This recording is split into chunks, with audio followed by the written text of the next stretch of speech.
Who pays what closing costs?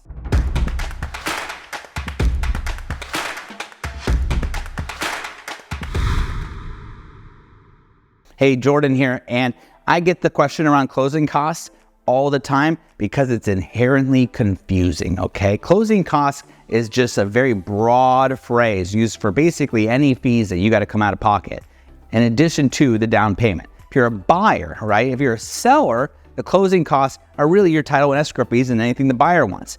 So it could be either or, right? And so what you need to know is this: when you purchase a property, there's title insurance, there's escrow and title. They're basically the same thing. They're a company, right? And they're doing an insurance policy, okay? And it's almost always split 50-50 between the buyer and the seller. And it's not a lot.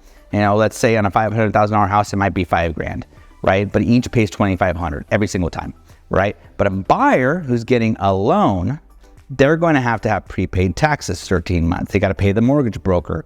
And then when the rates are really high, they want to buy down the rate, right? And that could be $5,000, $10,000, $20,000, $30,000, right? Now the buyer, if they got the money, they'll pay for that. Otherwise, they'll ask for the seller to pay for the buyer's closing costs, right? The seller still has their closing costs, the title and escrow and recording fees, right?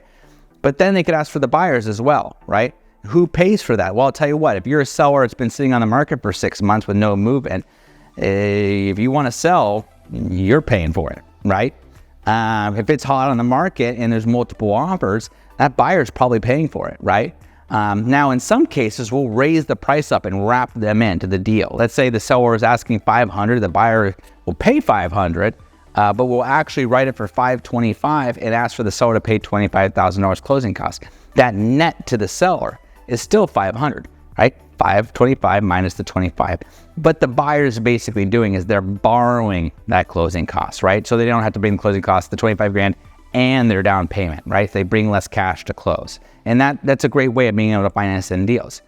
So that's what closing costs are. Of course, it's completely unique to every situation. So you want to reach out to one of our brokers and find to factor those numbers in so we can give you the most accurate information possible.